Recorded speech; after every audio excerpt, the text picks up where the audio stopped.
In Montana, what are you exporting and to which markets? Montana exports 73% of their wheat crop. We export quite a bit of beef.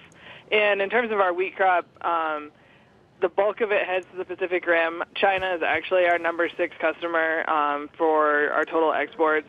So exports is a huge part of our agriculture economy in this state, and agriculture is Montana's #1 economy. So we're pretty export dependent here. So are you more concerned about trade dust-ups between the U.S. and China, or more concerned about potential frictions and maybe, you know, the disappearance of NAFTA affecting trade with Canada and Mexico? Certainly both of them are pretty significant concerns for Montana. Those three countries make up the top agricultural export destinations for U.S. agriculture. We definitely would like to see NAFTA wrapped up and finalized. Mexico has become a critical market for our barley exports out of Montana. That's our #1 customer. It's also a critical market for U.S. wheat exports. That is our #1 customer for U.S. wheat nationwide. And so there's certainly agreements that we would definitely like to see NAFTA finalized and to get back to the negotiation table with China and see if we can iron out some of our differences and improve our trade relationship. Michelle, I'm curious. I mean, I'm astounded you export 76%. Is that because you get a better price overseas?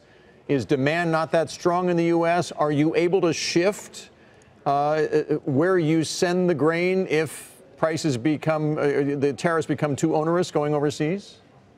Well, we definitely depend on our global markets. The domestic demand for wheat has stabilized in recent years, but we certainly produce far more wheat than we consume domestically.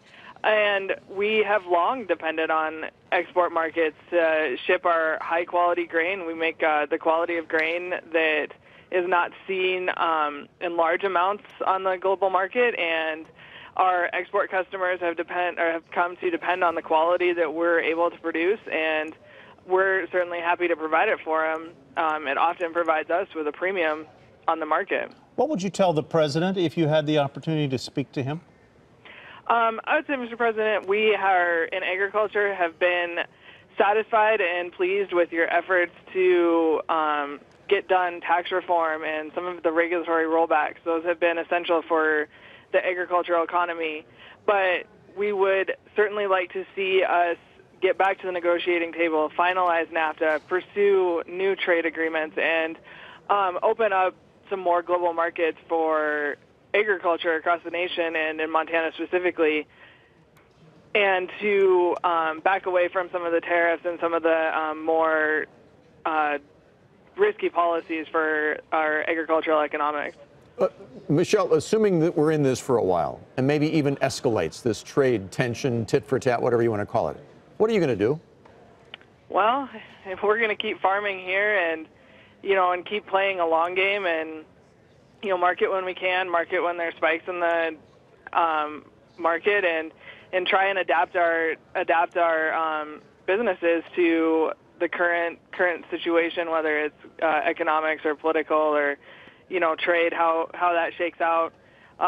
We're a 4th-generation farm, and a lot of farms are multi-generational farms, and we've been able to adapt over the years, but there's definitely been some rough patches, and we're hoping that we can keep this as short as possible, and we can improve our market access on the global stage.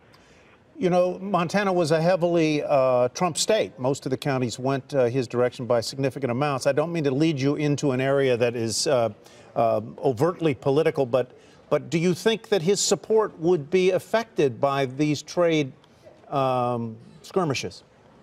Well, you certainly see that in any, whether it's this administration or past administration, economics eventually lead into changes in political support. I can't speak to anyone else, but I think right now he maintains support, like I said, for the great things that he's done in tax reform and some of the regulatory rollbacks, and we're just hoping that we will be able to finalize the trade issues and get back to trading as normal. And as long as the administration is successful, then farmers can be successful. So that's all we can hope for.